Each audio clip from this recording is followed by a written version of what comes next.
Thank you. Akala ko sila yung mapahamak, hindi naman eh. Okay, that's a good song. Rescue the perishing. Sabi ng Bible, for all have sinned, we need to rescue them. Okay, open your Bible please in the book of Matthew chapter 14. Matthew chapter 14. Pag-pray nga po natin na tayo biyayaan ng Panginoon ng mga maraming Bibles na sa ating mga kaibigan na sila ay namibigay ng Bibles para tuwing mayroon tayong bisita ay tayo makapagbigay ng Bibles. Amen. Matthew chapter 14 and verse 22 to 33. Tayo po magsayang lahat please. At babasahin ko po ang verse 22 and you read verse 23. Hanggang maabot natin ang 33. Amen. Kung nakuha nyo na po, give me a loud amen.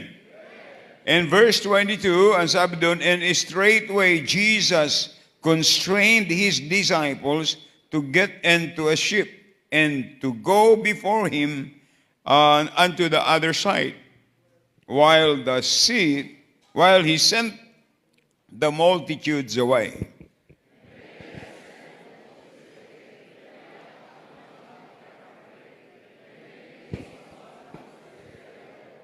Okay, sabay-sabay lang po. Verse 24, ang sabi ng Bible, but the ship was now in the midst of the sea, tossed with waves, for the wind was contrary.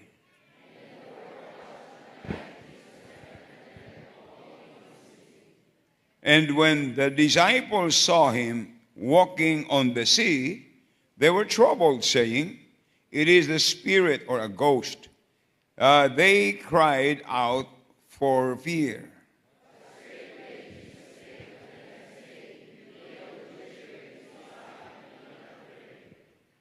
And Peter answered him and said, Lord, if it be thou, bid me come unto thee on the water.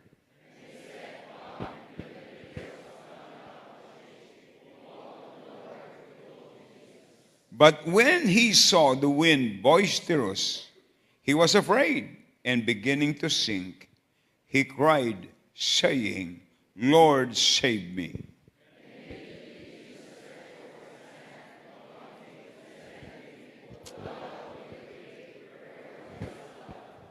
And when they were come into the ship, the wind ceased.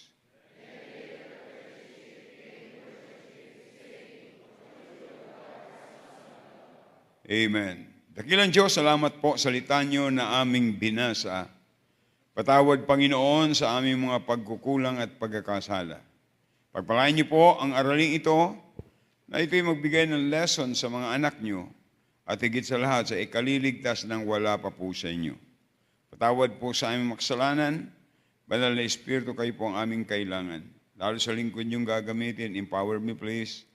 Bigyan po ng wisdom to deliver your message to your people and to our friends. Patawad po sa mga pagkukulang pagkasala sa pangalan ni Jesus. Amen. Thank you and be seated please. Ang kasaysayan ito ay minsan ay mahirap unawain pero it's very simple. Tandaan natin, nung makalupang ministeryo ng Panginoon, pagkatapos na siya ay magpakain ng 5,000, ay inutusan niya ang kanyang mga alagad, mga tao na sumakay doon sa bangka o sa ship. Ano po? At siya naman ay pupunta sa bundok, hindi para mag-sightseeing, kundi sabi niya para manalangin. At ang sabi ng Bible, sa binasa po natin, ay sabi ng Bible, and when he had sent the multitudes away, he went up into the mountain apart to pray. And when the evening was come, he was there alone. And verse 24, but the ship was now in the midst of the sea, tossed with waves, for the wind was contrary. Tandaan po natin, ang Panginoon ang nag-utos para sila ay pumunta doon sa isang dako. Inutusan sila ng Panginoon. At sila ay inabot ng malaking, sabihin natin, bagyo. Boisterous. The wind was boisterous. at saka malalaking alon. Ang purpose, yung ba'y sinugo ng Panginoon para sila doon ay bagyuhin? Hindi po. Alam ng Panginoon yun. Pero tandaan natin, minsan pinapayagan ng Panginoon na tayo dumating sa mga bagyo ng buhay. Bagyo ng financial, bagyo ng material na bagay, bagyo sa pamilya, bagyo sa ministry. Pinapayagan ng Panginoon yan not to destroy, para kundi mahubog tayo. Amen? Alam niyo ba, ang pinakamagaling na pilot, yung mga nakaranas ng matinding hirap sa itaas? At tandaan natin na yung turbulence. Ako'y takot doon. Pero ang pilot, talagang sila, magaling. Kaya pinakamagaling na pilot, yung mga nakaranas sa maraming turbulence. Ang matibay na Kristiyano ay yung mga Kristiyanong nakaranas ng mga pagsubok na napakahirap. Pero nakakalungkot, maraming Kristiyano, kaunting pagsubok ay umaatras. No, our Christian life must be going forward. See? Kaya ang pinang-focus po ng text ay yung sa verse 29. At sabi dito, and he said, come. And when Peter was come down out of the ship, he walked on the water to go to Jesus. Tandaan po natin, ang utos ng Panginoon sa mga, after na magkaroon siya ng, he feeds more than 5,000 people, he commanded, inutusan niya yung kanyang mga alagad. Na ang purpose ay pumunta sa isang dako para doon ipangaral ang Ebanghelyo. Na yan po talaga ang purpose ng simbahan. Tandaan po natin, ang purpose ng simbahan, Panginoon, ay sundin ang utos ng Panginoon. Go into all the world and preach the gospel, baptizing them in the name of the Father and of the Son and of the Holy Ghost, teaching them to observe all things whatsoever I have commanded you, and lo, I am with you always, even unto the end of the world. Kaya po, tandaan po natin, pag tayo sumusunod sa Panginoon, yun lagi ang kasama ng Panginoon. Tandaan natin, blessing is not to the disobedient, but blessing is for the obedient. Kaya dito po ay ang title ng ating pag-aaral ngayong gabi, The Difficulty of Coming. Can you imagine? Sabi niya, kasi nakita nila, parang may spirit, kaya ang spirit dyan ay small letter. Other words, the ghost, akala nila, may nakita silang naglalakad sa ibabaw ng tubig. Sabi, parang ghost yun. Kumbaga sa Tagalog ay multo. Sabi, hindi. Panginoon, kung ikaw nga dyan, papuntahin mo ako. Papuntahin mo ako dyan. Ang sabi ng Panginoon, huwag kayong matakot. Yes, ako nga ito. Eh, papuntahin mo ako dyan, Panginoon. Ano sabi ng Panginoon? Come. Kung ikaw kaya si Pedro, lalapit ka ba doon? Imposibleng ang tao makalakad sa tubig. Kahit nag-ano ka man, champion ka sa swimming, pero hindi sa walking on the water. Maglalakad sa tubig. See? Imposible. Pero tandaan natin, mga kapatid, Jesus, God, He is specialized in impossible things. Kaya alam nyo, marami mga taong hindi maniwala. Hindi kami naniniwala na kayo nakatitiyak na ng langit. Hindi naman po tayo nagpipilit na kayo maniwala. Pero kami may pinanghahawakan. Ang pinanghahawakan namin ng katiyakan ng langit ay hindi relihiyon, hindi tradisyon, hindi sabi ng mga magulang. Ang aming pinanghahawakan ay ang salita ng Diyos, sapagkat ang Biblia, ito'y totoo at ito'y salita ng Diyos. At ang sabi ng Bible, all Scripture is given by inspiration of God. It is profitable for doctrine, for reproof, for correction, for instruction in righteousness, that the man of God may be perfect, truly furnished unto all good works. Kaya sabi dito, mapapakinabangan sa pagtuturo, sa pagsaway, sa pagsasala. Instruction. Kaya ang Bible, mayroong instruction. When you obey God's instruction, you will never lose. You will be blessed. Opo. Kaya alam niyo mga kapatid, ay ang isang decision ng pagsunod is always doing it by faith. Pero pag alam nating utos ng Panginoon, minsan kung alin yung utos ng Panginoon, yung pinakamahirap na sundin. Maraming, alam niyo, pagka utos ng Panginoon sundin, maraming mga obstacles na nangyayari para hindi tayo makasunod. Pero we need to obey because it is God's command.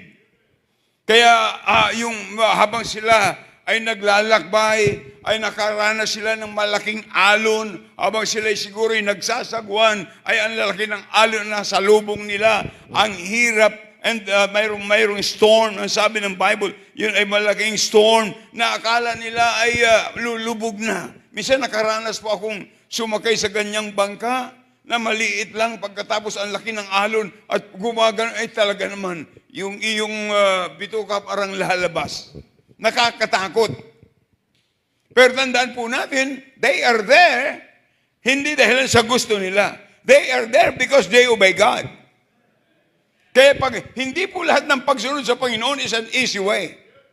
Si Daniel, sumunod sa Panginoon, pero nakaranas pang itapon doon sa yungib ng leon. Yung 3 Hebrew men. Sumunod sa Panginoon, pero nakaranas na siya itapon doon sa 7 times na pinainit yung horno. Si Job, sumunod sa Panginoon, pero nakaranas na wala ang lahat. Pero at the end, ay sila'y pinagpala ng Diyos. Hindi ka pahihirapan ng Panginoon para ikaw'y sirain. Pahihirapan ka, makakaranas ka para ikaw'y lalo pang pagpalain. Na masasabi natin na it was done because of God's grace. Not because of my strength, but because of God's grace. Amen? Kaya, alam niyo na sinabi ng Panginoon, sabi ni Peter ay ito. Ang sabi niya, if it be thou, bid me come unto thee on the water. At ang sabi ng Panginoon, narinig niya, come. Pag sinabi ng Panginoon, come, if you come, you will be blessed. Kaya sabi ng Panginoon, come all ye that labor and heavy laden, and I will give you rest. Come unto me. Mayroon tayong awitin ganun. Come unto me.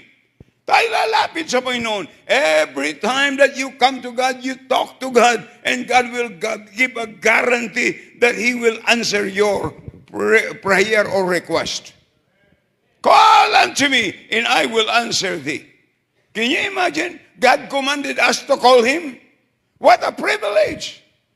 Call unto me, and I will answer thee. God will answer your request. And shew the great mighty things which thou knowest not. Ilang bagay po ang makikita natin dito na that made it difficult to obey. So the Lord's command to come. Tandaan po natin, ang pananampalataya ay laging uutos, mga kapatid. Laging nagbibigay ng utos ng pagsunod. Alam niyo minsan, katulad nun, nandun sila sa ship, nandun sila sa bangka. Sabi ng Panginoon, come! Ang tanong ko, kung ikaw si Peter, lalapit ka ba?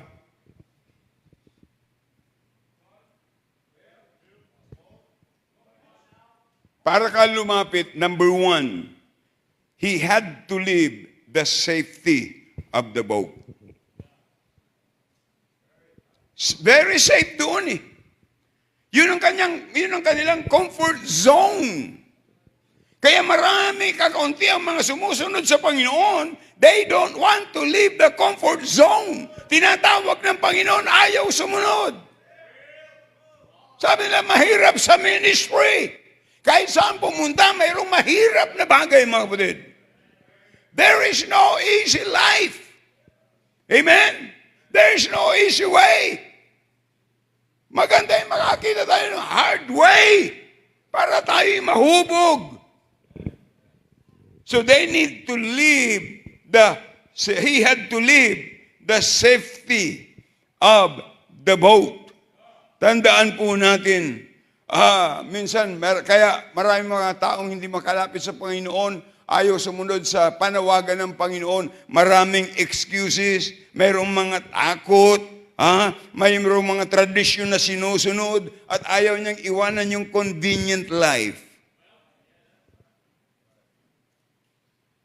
Dapat po tayo ay matutong sumunod sa Panginoon. Amen? Ang sabi ng Bible sa Proverbs 21:31, the house is prepared against the battle, but safety is of the Lord. Ang pinakang safe, mga kapatid, ay sumunod sa Panginoon. Yun ang pinakang safe. Tingnan niyo si Abraham, sumunod. Tingnan mo si Moses, sumunod. Anong ginawa ni Moses? God used him to divide the Red Sea as a dry ground. So they were able to cross the Red Sea. Impossible. There is always blessing in obedience. Kaya marami mga Kristiyano, hirap na hirap kasi ayaw sumunod, takot. May takot sila. See? Tandaan natin mga kapatid, walang ipagagawa sa atin ng Panginoon sa ikapapahamak natin. Are you listening? Tandaan natin mga kapatid, ang pinakang safe ay sa Panginoon. The safest place for the believer will always be in obeying the Lord's command. Na kung sa iba naman ay nonsense, pero tandaan natin, God will never give a command of nonsense. God will give a command that is very important, why we need to obey. Hello? Kaya tandaan po natin, we can prepare, plan, or do our part, but at the end, through protection and victory from God alone. Huwag natin kalilimutan yan, mga kapatid. Sa Diyos lamang, hindi po sa ating sarili. So number one, he had to leave the safety of the boat. Come. Then number two, he had to leave the doubting crowd. Mahirap na kasama yung lagi may doubt. Hindi tayo dapat mabuhay sa doubt. Dapat mabuhay tayo sa pananampalataya. Alam mo, mas madaling kasama yung mga doubt, mga nagda-doubt, pero sa isang parte napakahirap. Sila magiging hindrance. Tandaan po natin na ang Panginoon ay siyang gagawa ng himala, miraculous way na ang ating buhay. Tingnan nyo, bihira, pagka maraming kasama, hindi mo alam kung ano sa puso nila. Pero kung alam mo, ikaw is settled, stable ka, talagang gagawin mo by yourself, walang maghahadlang sa'yo. That's why decision is not by group, decision is by individual. Kung tinawag ka ng tatay ng Panginoon sa gawain, kung ikay may problema, huwag mong isama yung iba. Amen? Amen. Ako'y naging Bible student at nakagraduate sa biyaya ng Panginoon. Pero mayroon ako mga problema, but I never tell it to my parents because they cannot understand. People cannot understand the problem in the ministry. Ang lagi nakalagay, why? Ang sagot naman because you don't know. See, the only man that can know it is you because God called you. Amen? Kaya, yan, lagi yung binibigyan ng warning ang mga Bible student. Kaya, kasi ngayon, ang tindi ngayon. Mayroong mga Bible student, nakala mo yung inaapi. Sinong gagawa niyan? Mga kapatid, ang pinamaganda tayong ma-develop. See? Kung baga sa bata ay hindi mo na kailangan yung tsupon. You need to learn to live by your own. Lalo kung lalaki ka, be a man!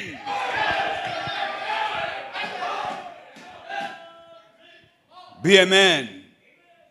At alam mo, pag ikaw'y guided ng Panginoon, God will never lead you in a place where you are going to be destroyed. God will lead you the way. God called Abraham. Ang hanap buhay ng tatay ni Abraham, gumagawa ng mga Diyos-Diyusan. Tinawag siya ng Panginoon. Ginawa ni Abraham, pinagbabasag yung mga Diyos-Diyusan. Pagkatapos pagdating ng tatay ni Abraham, anong nangyari dyan? Hindi ko po alam, nag-away-away yata yung mga yan. Sumunod sa panawagan ng Panginoon. Si Moses, nag-iisa, sumunod sa panawagan ng Panginoon. Si David, sinunod sa panawagan ng Panginoon. Tamo, si Hannah, nanay ni Samuel, ay babae yun, pero ang galing ng kanyang paninindigan. Ano sabi niya? Imposible na siyang manganak. Panginoon, pag binigyan mo ko ng isang anak, ay ibibigay ko rin, ibabalik ko rin sa iyo. Ang laki ng pananampalataya niya.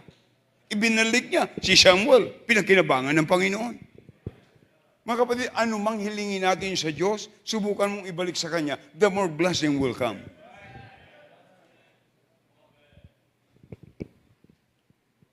So, he had to leave the doubting crowd. Ang pinakamahirap na kasama, anong gagawin mo? Punta ako, naku, wag, delikado dyan, delikado. Mag-aral ko sa Bible College, naku, pambihira, ang hirap-hirap yan. Ang hirap yan. Tamo ako, nung mag-aral sa suportado ako lahat ng tatay ko, ano bang hinihingi ko, binibigyan niya. Nung nanay ko, hindi nga alam ng tatay ko, binibigyan ako. Spoiled boy.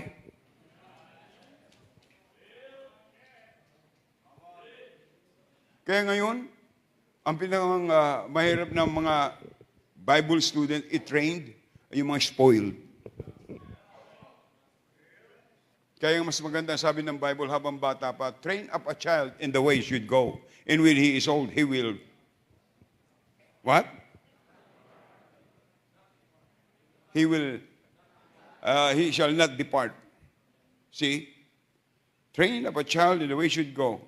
And when he is old, he will not depart from it. See? May kasabihan, mas madaling turuan ang bata kaysa matandang matigas ang ulo. Pero ang bata, pag inutusan mo yan, may tawa pa yan. Lalo pag pinangakuan mo. Kaya magandang habang bata pa, i-trained na. Ngayon, pambihira, ang mga bata, ang kinatatakutan ng mga magulang. Noong panahon namin, kami ang takot sa magulang. Hindi mo pwedeng takutin ang magulang nun. Hindi ka pwede tantrum. No, hindi pwede. Tatamaan ka. Gusto mong sinturon? Ang gusto nila turon, pero ayaw na sinturon. So he had to leave the doubting crowd. Lahat, mga kapatid, sa ministry, lahat ng pinapalakad natin dito is by faith. Faith is trusting God. Kaya sabi ng Panginoon sa kanyang mga alagad, have faith in God. See, what does it mean? Trust God. Magtiwala ka sa Panginoon. Yan sabi ng Bible. Trust in the Lord with all thine heart and lean not unto thy own understanding. In all thy ways, acknowledge Him. Kaya wala kang ipagyayabang kundi ang Diyos lamang. Amen. So I said, he had to leave the safety of the boat. He had to leave the doubting crowd para siya makarating, lumapit sa Panginoon. And then, he had to face the storm. Kailangan matuto natin harapin ang storm. The command to come was not an easy command to follow because it was in the middle of the storm. Kalain mo yan? Come! Ano sabi ng Bible sa Mark chapter 4 verse 39? Even in the storm, Jesus is in control. In Isaiah 41 verse 10, God's presence give us courage to face the storm. Tingnan nyo sa Psalms 107. Psalms 107, verse 29. Psalms 107, verse 29. Ang sabi ng Biblia po ay ganito. Verse 29, ang sabi ng Bible, He maketh the storm a calm, so that the waves thereof are still. God is in control. Amen? Kailangan lang ay may pananampalataya tayo, mga kapatid. Amen? Alam niyo ba, even the storm can obey God. Amen? Alalahan natin that Christ is greater than any storm that you are going to face. Alam niyo, nakakalungkot sa mga Kristiyano, pag may problema, ang pagtingin nila sa problema, mas malaki yung problema kaysa Diyos.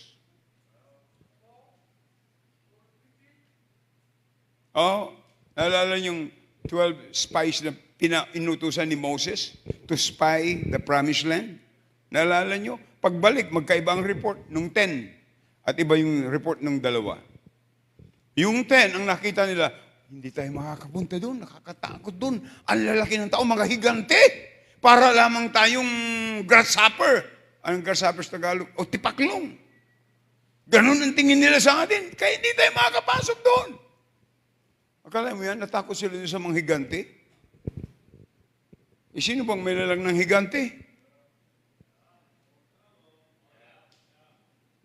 Kaya minsan mga Kristiyano, hindi makapag-consistent sa paglilingkod sa Diyos kasi tinitingnan nila yung napakaliit na problema, pinalalaki nila. No! You have a great God. Our God is greater than any kind of problem we have.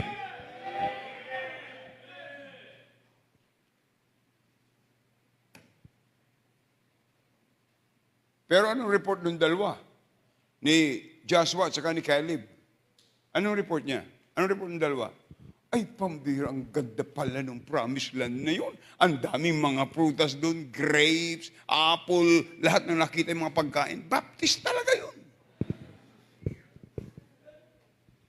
Ang nakita nila ay blessing, hindi problem. Itong mga estudyante ito, nasa internship sila. Mas madali bang mag-internship kaysa simula sa first year? Hindi. Mahirap. Pero, yan ang malapit na kayong pagkatapos nyo yan, okay na. Diba?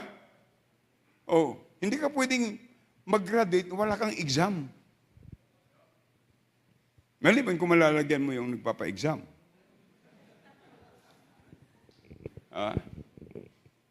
Parang yung isa, Pastor, baka pwede naman ako ipasang awa nyo na lang. Ay, hindi ganyan sa Bible School. Walang pasang awa dito. Naligtas tayo sa awa, pero sa exam hindi.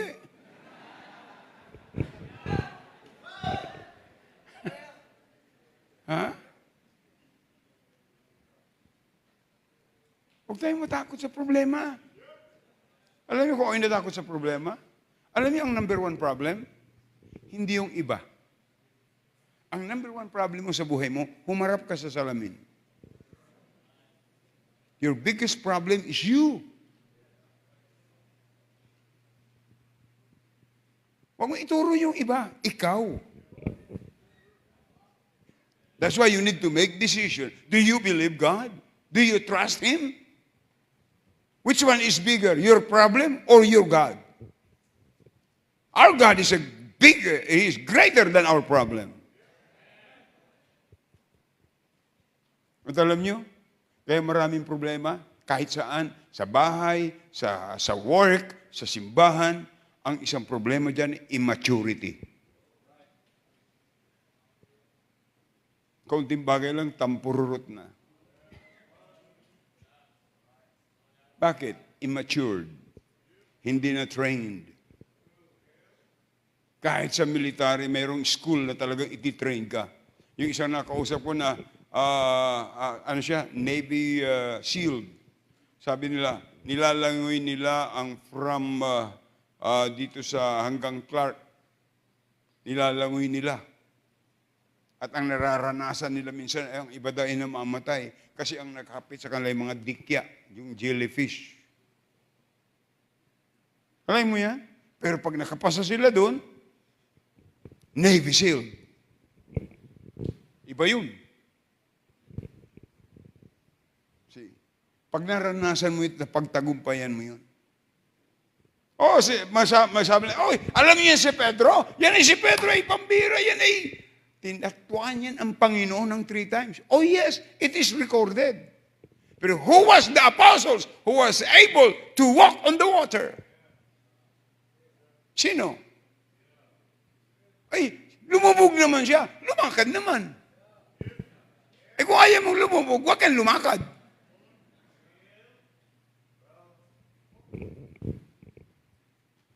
Mga kapatid, you need to learn to face the problem.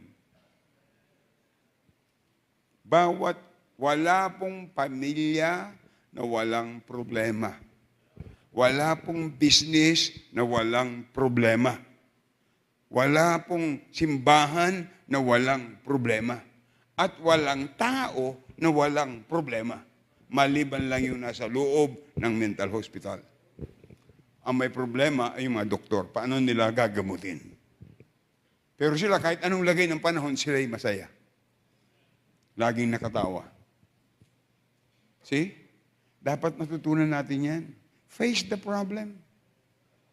Because if you cannot learn to face the problem, that is a big problem.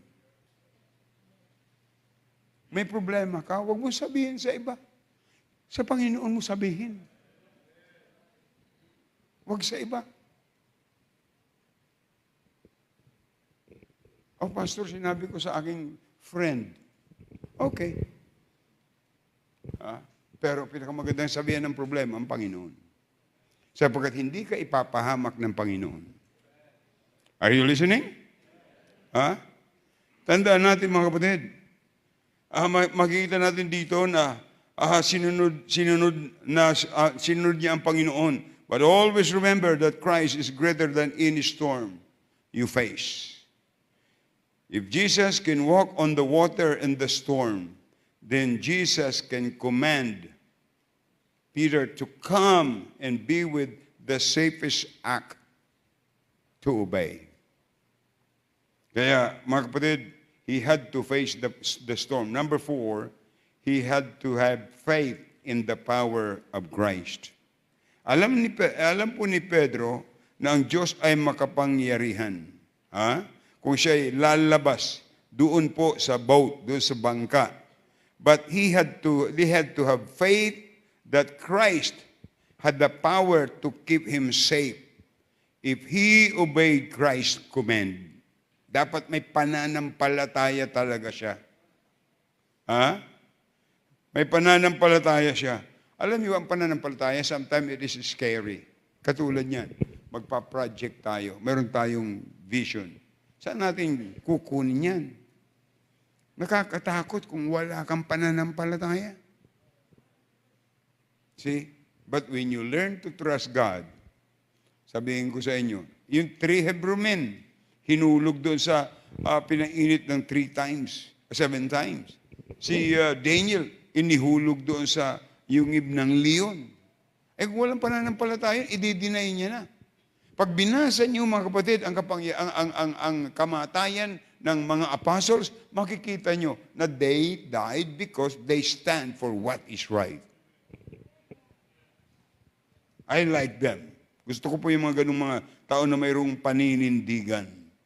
Tandaan po natin, if Jesus can walk on the water in the storm, then Jesus, mayroon siyang karapatan, kapangyarihan to command Peter to come with him.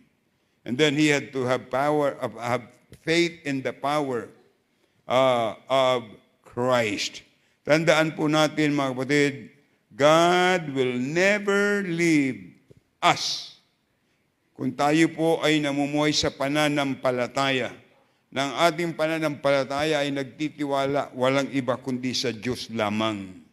Oh, and He will fulfill His promise and direct us to the right path when we trust Him. Kaya sabi ng Bible, Thy word is a lamp unto my feet and a light unto my path.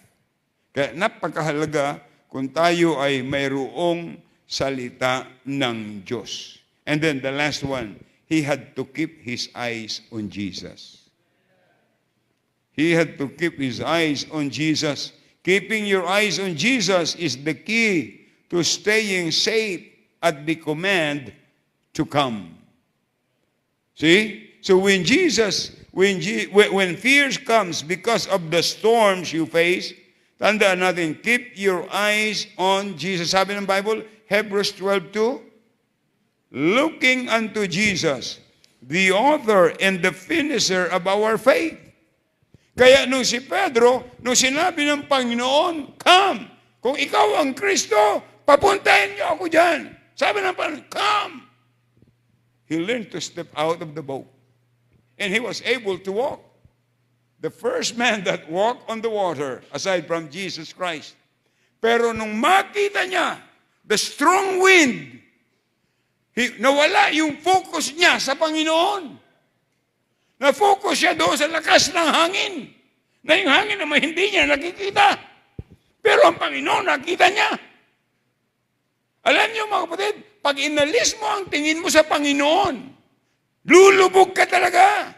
Pag aasa ka sa sarili mo, lulubog ka. Pag aasa mo sa sarili mong karungan, lulubog ka. Kaya hindi ka pupunta sa langit kung sa sarili mo lang. Pero lumapit ka kay Kristo, hindi ka niya tatanggihan. Sino mang lumapit sa akin ay hindi ko itataboy. Alam niyo, kung may problema ka, tumingin ka sa Panginoon. Sa Panginoon ka tumingin. Pag tumingin ka sa problema, problema yun eh. Bakit kaya gusto mong tingnan yung problema kaysa Panginoon? Samantalang ang Panginoon ang gamot sa problema. Sabi niya, I will never leave thee nor forsake thee. So never take your eyes off to Jesus. Pag ikaw ay inalis mo yung tingin mo sa Panginoon, tiwala mo sa Panginoon, overconfident ka sa sarili mo. Kaya ko to. Nangyari na yun sa akin, kaya ko to.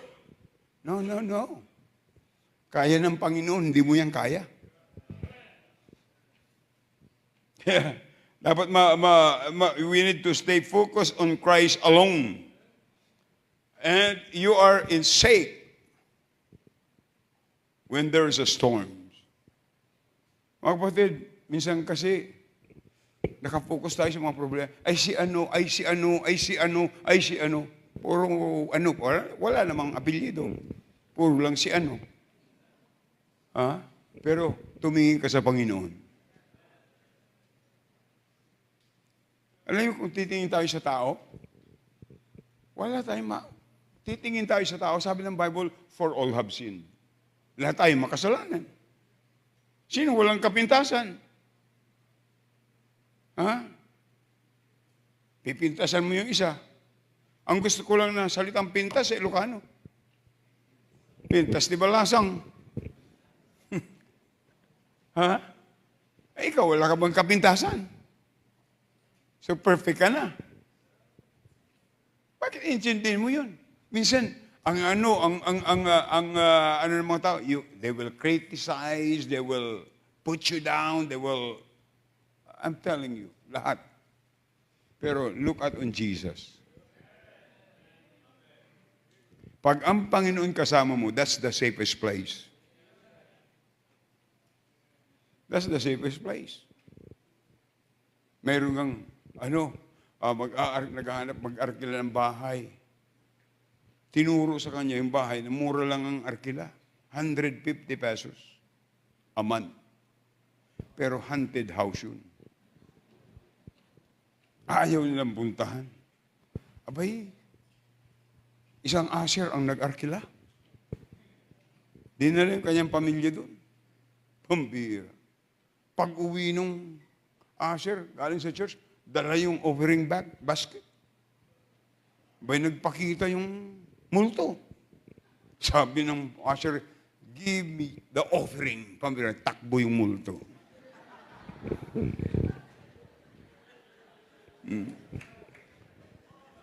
Kaya, pag may multo sa bahay nyo, dalhin yung offering basket.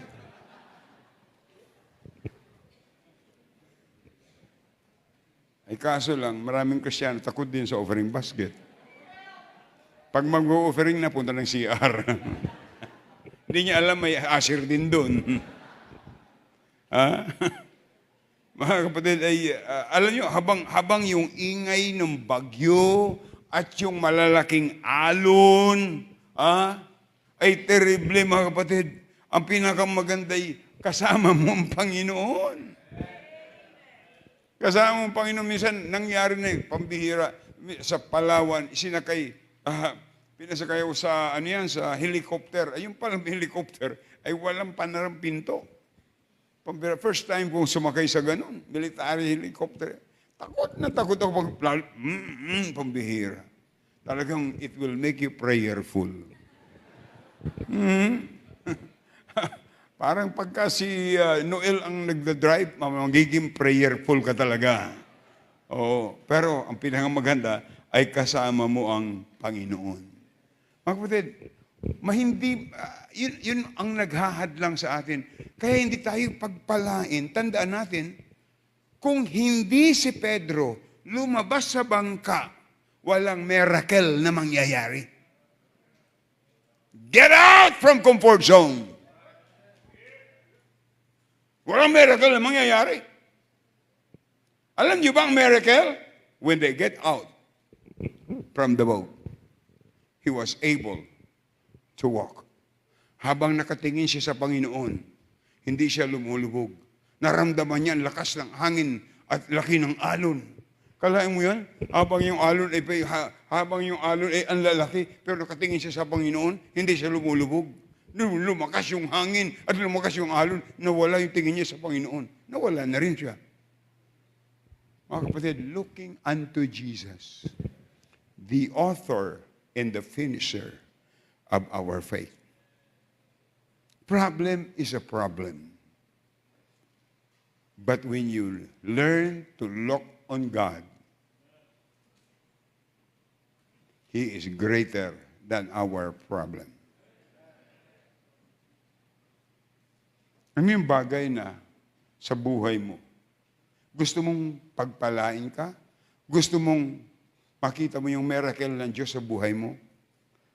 Learn to step out of the boat of convenience. Step out of the boat of criticism. Step out of the boat of doubt. Trust God. And God will bless you. Tayo po mix tayong lahat.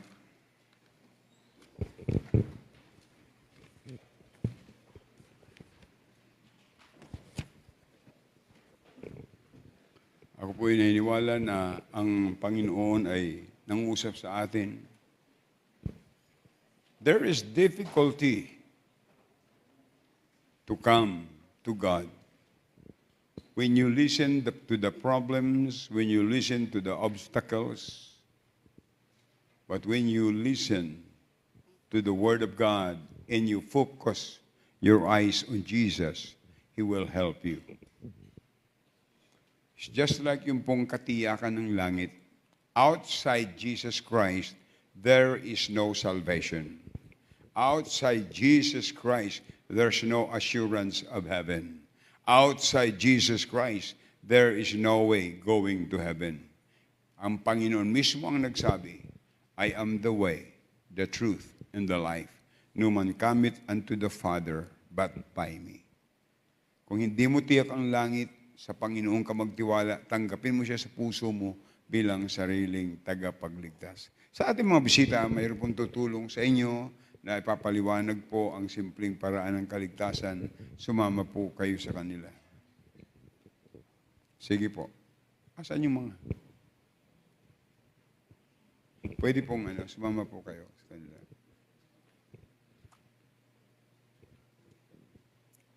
Amen. Sige po. Thank you.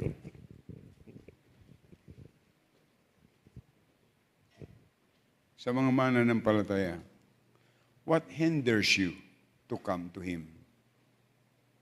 Tingnan nyo, ang pinakamaiksing prayer ay yung prayer ni Peter. Anong prayer niya? Nung siya lumubog, anong prayer niya? Lord, save me! And Jesus stretched His hand and saved him. Pinakang maikling prayer yun. Pero pinakinggan ng Panginoon. Hindi natin madadala sa makatang panalangin para tayo sagutin ng Panginoon. Hindi natin madadala sa panalangin ng hapon, kundi panalangin na yung kailangan natin. Lord, save me! He stretched His hand and saved him. He wants to save you. He wants to save you in your doubt. He wants to save you in your problem. But you need to come to Him.